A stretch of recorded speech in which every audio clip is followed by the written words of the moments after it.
Happening now, parents are taking to the streets in protest, speaking out against bullying at Jamestown High School and why the cost of parking in Jamestown could double next year. Plus, we break down the new purchase, which will help protect police officers in our community. Live and on demand, this is WNY News Now. Thank you for joining us for WNY News Now. I'm Justin Gould. Those stories and more are coming up, but first, parents of students at Jamestown Public Schools, they're protesting continued bullying within the district and are slated to express concerns directly to educators today. Earlier this month, a local mother spoke out to our Alyssa Wright about a public humiliation stunt and an act of violence and bullying at Jamestown High School. The mom, who highlighted concerns about her son, who was being targeted by a local gang known as the Young and Deadly, claims her son has been terrorized for months and school leaders have done nothing to help. While the school's administration is limited in what they can say publicly about this issue, Superintendent Dr. Kevin Whitaker previously said the district is taking these claims seriously and they're looking into the incident.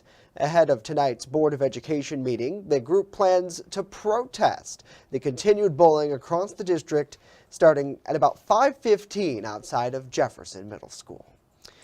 Police are asking for your help in locating a stolen farm tractor. New York State troopers report that this 2015 Kubota tractor was taken from a property along Route 62 in Ellington. The serial number for the machine ends in 174. Anyone who might have information about this tractor are asked to call investigators at 585-344-6220. In Jamestown City Council, they unanimously voted to move forward with the purchase of a Bearcat armored SWAT vehicle. Bronson Rasmussen joining us live in the newsroom with more on this needed acquisition. Bronson? Justin, the $250,000 purchase will provide the team with an essential upgrade to the current pedestrian vehicle that they use. Council President Tony Dulce tells me that this new armored vehicle is critical to the SWAT team's success, especially with the uptick in gun-related crimes locally. With the number of SWAT calls, drug calls, and drug busts, and guns being taken off the street and shootings, it's just the next extension of safety, not only for our department, for our police officers, but for our residents as well. The council president goes on to say that this vehicle will provide officers with the ability to act in multiple different situations. This also gives the police department the ability, God forbid, if we did have a major shooting, they can actually rescue people and take them out of a situation in a much safer environment to get them out of there. And also that vehicle can go through things and get a lot closer and certainly make it much safer, not only for themselves, but for residents as well as victims in any type of situation. The nearly $250,000 purchase came from American Rescue Plan Act funds. It was not in the mayor's 2023 executive budget, however, so it could pass through the council as soon as possible. It will take around a year for the Bearcat armored SWAT vehicle to arrive in Jamestown. Reporting live in the newsroom, Bronson Rasmussen, WNY News Now. All right, Bronson, thank you. And as part of the mayor's 2023 executive budget, the price of on-street parking meters, they could double next year. While addressing the council on changes coming with this year's proposed executive budget, which Mayor Eddie Sundquist formally presented earlier this month, officials addressed the potential increase in income that the city could acquire.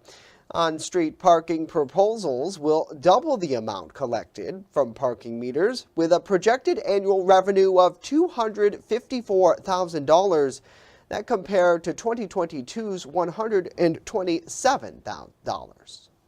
The other one is the parking meters. We have decided as an executive group to increase the parking meters from 25 cents to 50 cents an hour. Or sorry, 50 cents for 30 minutes, or $1 per hour. Now, all of the matters in this budget will be discussed, and if necessary, changes could be made by City Council before a formal vote comes sometime in December. Well, now let's switch gears and get a first check of our weather forecast. Chief Forecaster Dakota Hunter with that for us today. And we're having just a beautiful stretch of weather these past couple of days. But I know, Dakota, things are about to change here.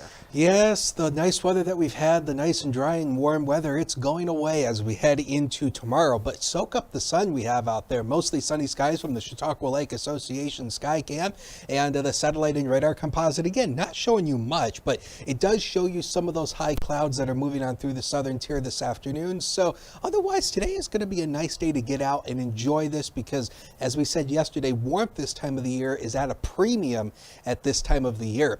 Pollens are all still good. The mold pollen even is still in the good category. 72 was the high yesterday. We should be right around that again for today. Started the day around 52. We'll talk about the records a little bit later on in the show. So through the afternoon today, partly to mostly sunny, very warm with near record highs. I don't think anybody's going to break a record high, but we're going to get dangerously close. 67 to 76 with that south wind. Now, got an updated look at the Halloween forecast coming up along with the Ultimate Satellite Solution 7-day later in the show, Justin. That our local ghouls and goblins will need to know. Dakota, we'll see you back in a bit. As we continue, we're explaining the massive child care investment that was just announced for our area. And later, a look ahead at tonight's gubernatorial debate in the Empire State. Stay with us. WNY News Now is back after this.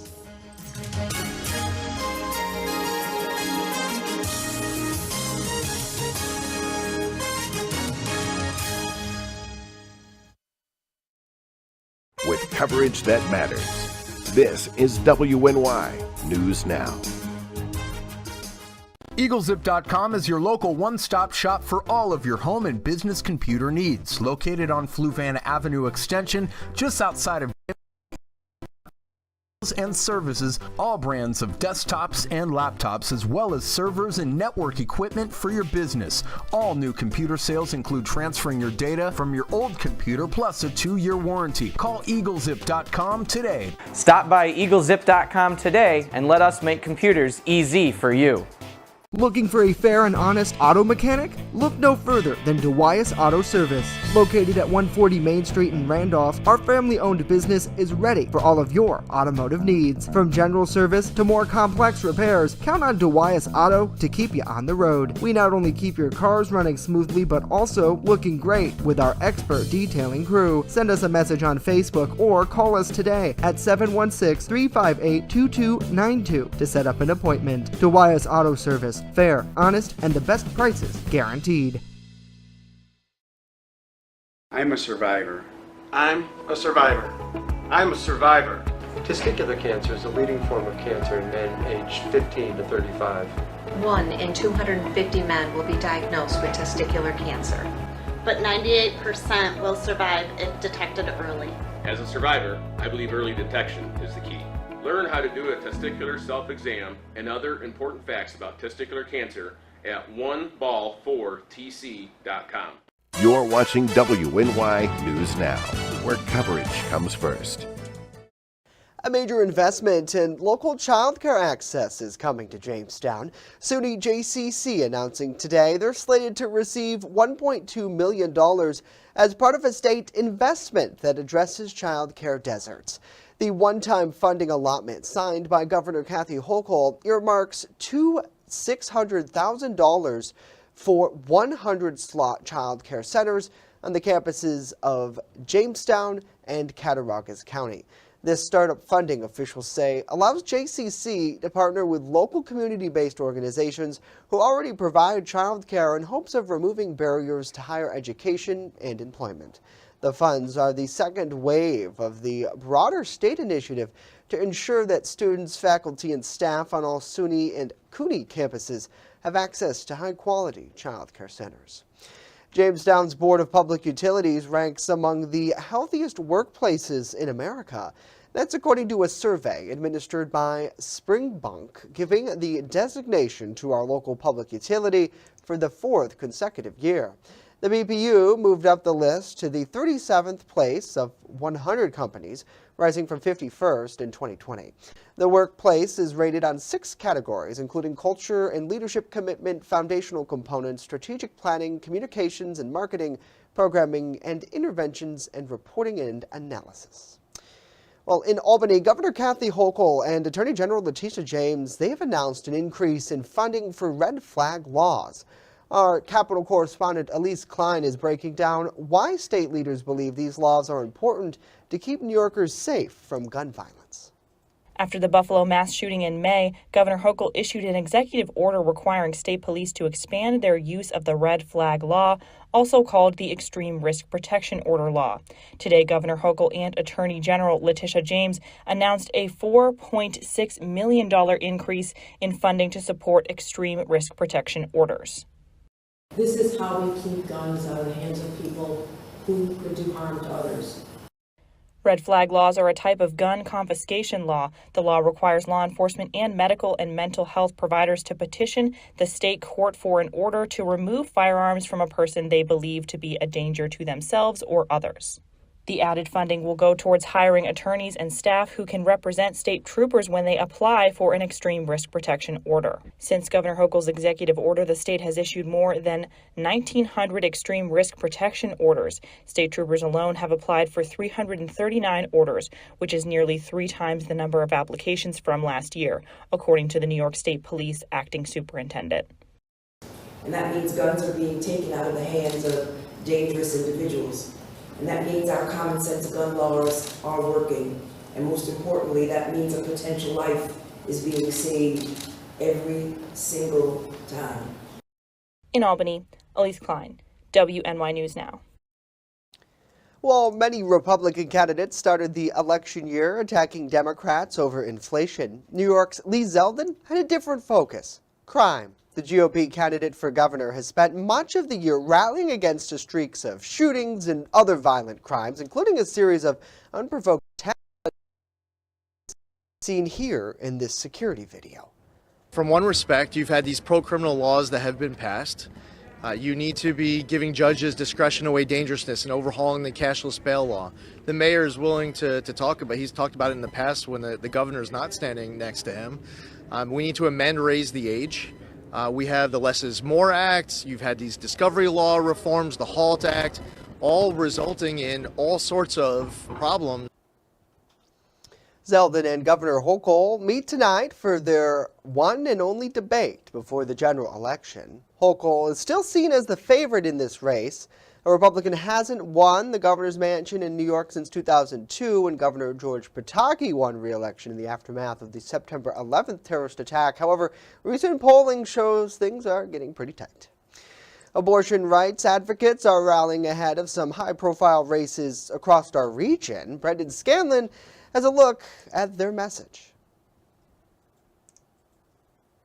Our goal is to make sure that no one forgets that abortion rights are human rights and abortion care is health care. This morning, House and Senate Democrats rallied with dozens of abortion rights advocates on the Capitol steps. Representative Elizabeth Fiedler says she, like many women, were upset by the Supreme Court decision overturning Roe v. Wade, which had protected abortion access nationwide for decades. But it was an assurance on the books that no matter what state you lived in, your body's birthing abilities would not be used to limit your freedom. Here we are in 2022 with less rights than our mothers. Inside the Capitol, a similar rally was taking place. Suzanne Beck, CEO of the Victims Resource Center, says victims of sexual assault deserve the right to choose what's best for them. Nobody plans to be a crime victim, and it's something that nobody really wants to have happen in their lives. And so when it does happen to individuals, it's important for them to have all of those options available to them. Advocates say the right to choose, even for sexual assault victims, can depend on the outcome of this year's election. We believe that each of us should have the freedom to decide what's best for us. But the views expressed today indicate a stark contrast from many Republicans and pro-life advocates who rallied at the Capitol last month. Well, I hate to break to those against us, but protecting and cherishing life will never be out of touch. This is not a time to let up. In the next several months, the men and the women on this stage, those in Washington, will likely find ourselves in some of the most important pro-life debates and votes that we likely will ever have the opportunity to make. In Harrisburg, Brendan Scanlon reporting. Coming up, as gun violence rises around the nation, we take a look at the plea for Congress to take action. And later, how health leaders are getting ready for what they're calling a triple threat this winter. But first, when we come back, a full look at our weather forecast and how long this summer-like weather will be sticking around.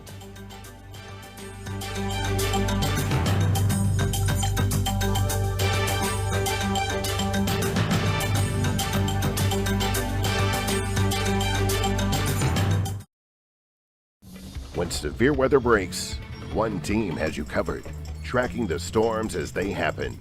Catch your First Defense forecast daily on WNY News Now. Slow down. Slow down and move over. Move over. When you see signs, Lights. Vests. please give us some room. Slow down. Slow down and move over. When you need help, It's our job To help you. to save you. despite the danger. This danger is real. Do your part. Please Slow down. Slow down. And move over. move over. Walking from Jamestown to Orchard Park is a long trek, but when rallying for a good cause, anything is possible. Starting on November 11th, I'm walking over 60 miles to the Buffalo Bills Stadium, raising money for two great causes: Harrison's Playmakers and foster care in Chautauqua County. Learn more about my journey and to donate at ccsolutions716.com. WNY News Now is covering stories that matter to you. There are two silver linings here. One, that no injuries were reported, and two, they were able to contain the fire from spreading further. Western New York has a new congressional member representing them. One of the things that made Betty White so unique was the fact that she connected the decades. Take a look at the display here. WNY News Now, where coverage comes first. Fast, accurate, and everyday. First Defense Weather. Well, welcome back, everybody, and I wanted to give you a look at the temperatures through the month. It's been a while since we showed this map, but yeah, this month has been relatively chilly. Look at all of the days that are shaded in blue. All the days that are shaded in blue are days where the high temperature was below the average for the date, and we are 3 degrees below average for the month. And since the fall season in the meteorological world, since September 1st, we're down 4 degrees for the entire fall season. So it's been chilly this fall so far, have you noticed? But it's not chilly out there now. 64 as of noon hour. Man, it's fantastic. A south wind of 9. I mean, it is just a fantastic, but this is the last day of it. So I hope you enjoyed it. And speaking of the warmth, we're going for records today. Look at this. Buffalo is going to get very close. The forecast high for Buffalo today is 77. The record is 79. So the records were set back in 2012. Erie, I don't think is going to get close. 75 is the forecast high. The record is 81. Here in town, we're forecasting 71 for the city. The record is 78, set back in 91. So I think this record will be safe for another year, but Buffalo, though, is going to get dangerously close to breaking that record. So I wouldn't be a bit surprised if they do this afternoon. Now, full foliage, once again, past peak on the fall foliage colors, which basically means from here on out, the colors are going to start becoming faded. And obviously, as they fall from the trees, we're not going to see much in terms of the leaves here pretty soon as they start falling from the tree. So the next thing we're keeping an eye on is this cold front way off to the west. High pressure sliding on out. So this is the next storm system. And this same system, by the way, is going to be throwing some severe weather across the deep south as well today. But all of that is going to stay to our south. But we are catch some rain tomorrow. So the newest Weather Future Scan shows you sun and clouds through the afternoon hours today. It tries to spit up a little isolated shower this evening around 9 o'clock. Don't think that's going to materialize. I think we'll be partly to mostly cloudy for the overnight hours. Now tomorrow from late morning onward, that's when we're going to start to get into the rain showers as the front moves through. And notice the wind direction again shifting more to that southwest instead of that southerly breeze. And then ultimately by the time we go into Thursday, the rain will taper off, but we could have a light rain shower for Thursday morning. So rainfall totals insignificant, really. We're talking about 1/10 of an inch, maybe less than 1/4 of an inch in terms of rainfall through Thursday morning. So rain not really going to be an issue. Updated look at the Halloween forecast, but again, I want to stress this forecast is still not set in stone. There's still some uncertainties about if we're going to see rain, and if we do, is it going to end before trick-or-treating time? You notice we have a 40% chance at 5, a 30% chance at 6, and a 20% chance at 7. So there could be another isolated shower for trick-or-treating, but it's looking mild with temperatures in the mid to upper 50s. Now the next 7 days of your life, powered by Ultimate Satellite Solutions. So yeah, we go back down to a seasonal feel for Thursday and Friday, but the weekend we start to warm back up again near 60. And again, Halloween, we're going 60 for the day, but we could see a few showers for trick-or-treating time, Justin. All right, going to have to find a way to incorporate the umbrellas into the costume. Dakota, thank you. Well, the White House, they're demanding Congress take action on gun violence after yet another school shooting. On Monday, St. Louis police said 2 people were killed and 6 injured when a gunman opened fire at the Central Visual and Performing Arts High School. The suspected shooter was also killed. White House press secretary saying the Senate needs to act before it's too late for more families. In the wake of Newton, Parkland, Buffalo, Uvalde, and countless other shootings in communities across the country, we need additional action to stop the scourge of gun violence.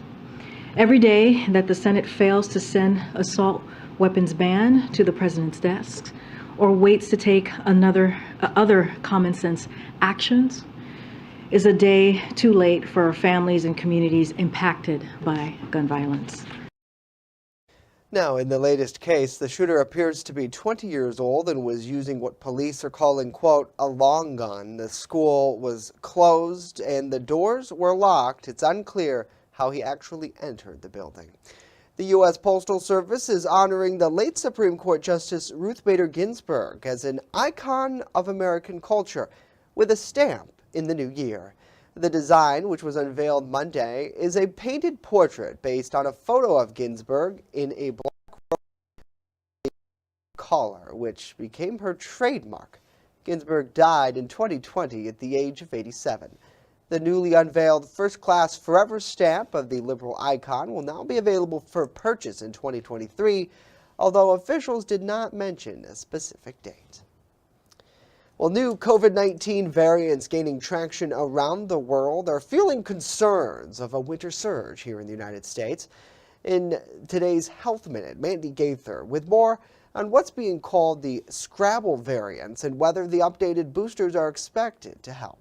In the U.S., the Omicron subvariant BA.5 remains the current cause of most reported cases, but new COVID-19 variants are continuing to spread. There's all these numbers and letters and all that. Peter Hotez calls them the Scrabble variants because they have these unusual letters now. Health experts say we can expect a surge with the cooler, drier weather that's to come. But how big of a jump in cases in the U.S. hinges on these new variants, which lumped together accounted for nearly 1 in 3 new COVID-19 infections last week, according to the latest CDC estimates.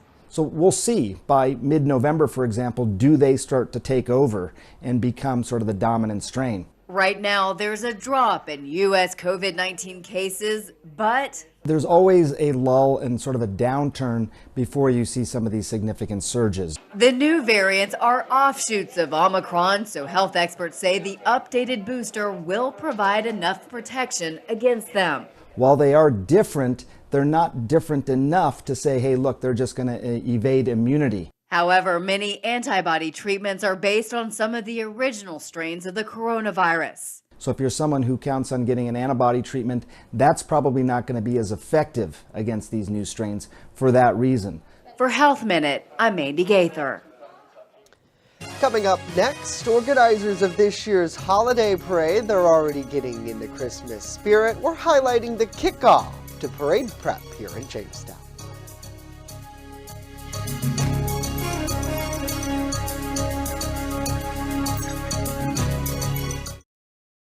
WNY News Now is covering stories that matter to you.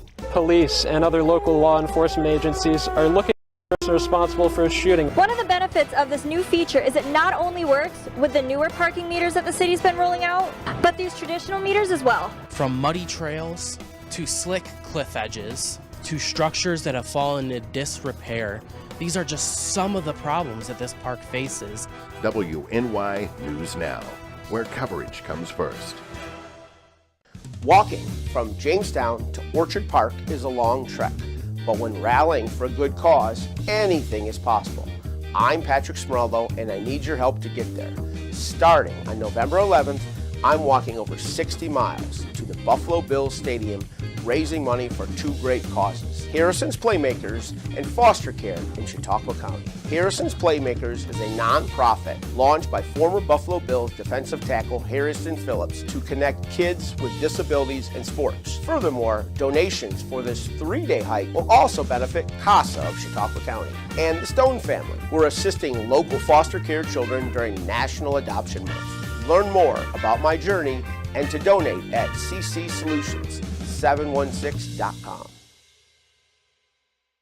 Catch your First Defense forecast daily on WNY News Now. Well, as we get closer to the end of the year, preparations to celebrate the holidays here in Jamestown, they're already underway. Now, Patrick Smeraldo, the owner of Collaborative Children's Solutions, was a part of the team that brought the parade back last year following the pandemic. As our Julia Gress reports, he's leading the charge to host this year's festivities once again. 2 years ago, during the pandemic, when we had the drive-through parade, Mayor and I joked about it. I didn't know if that was the right move at the time.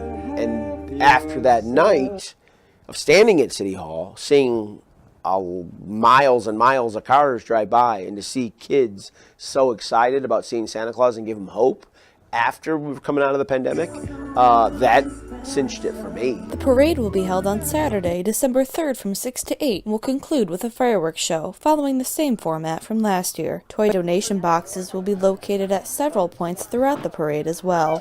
They just loved it. I mean, it brought people downtown. It was Saturday. People didn't have to work. More. Starting at 10 a.m., there will also be a Toys for Tots holiday shopping extravaganza earlier that day at the Northwest Arena. Last year, 4,400 children in Chautauqua County received a toy through this program. Come to our downtown and celebrate. I mean, that's it. There's hockey tournaments. Go watch some hockey for a little bit. It's free. Go shop for some crafts. It's free. Go have dinner somewhere at one of the great local downtown restaurants. And then come to the parade. I mean, literally, it's free entertainment. This year's theme is Season of Joy, as a way to showcase how you express your own personal joy during the holiday season. It's important to me. We're a diverse community. That's what we went with last year. It's important to me that when I do these projects, I offer what Jamestown is about and what the people of Jamestown are about. Julia Gress, WNY News Now. Now, registration for the parade, it's open to all. There is a $20 entry fee. It runs through the end of November. And Justin, we have a link to register online on our website at WNYNewsNow.com. And this is one of my favorite events to participate in, and proud to be a media sponsor of the parade this year and be able to broadcast it. I know last year, because of the COVID, we didn't have you here, so it'll be good to have you back. I didn't have it, but it thankfully. was, yeah. But nevertheless, I love that the community is able to come together so well during this. And even as Patrick mentioned in Julia's story, the reverse parade, I think, was a great middle ground for people to be able to still celebrate the holidays like we do. But last year, to have the full parade back, it was just so awesome. And I can't wait for it this year, because I think it's something going to be better. And that's the thing. He's like, the ideas that the community brings by putting together a float, whether you're a Girl Scout group or a local business, there's so many ways and options that you can interact. And Saturday is truly the best day for it, because you're able to relax, right? Like, even you for don't have us, to worry about work. Our setup, right? Yeah, we do a noon show on Friday and then have to turn it around Saturday. We can come in here at 10 o'clock, get ready. All darn day. We're here all darn day for the show. Then we have to stay here for the parade. And the news people stay here until 4 o'clock in the morning. Oh, no, I'm sorry. That's election night. That's election night. But that'll be coming up soon, too. So. Well, that is going to do it for us today. Yeah, but hey, I would paying for anything. News continues 24/7 at WNYNewsNow.com. And, of course, in our free mobile app in the Apple App Store and Google Play Store. We'll leave you with this live look over wonderful Wheaton Park from our Peaches and Cream Sky Camp. Have a great day.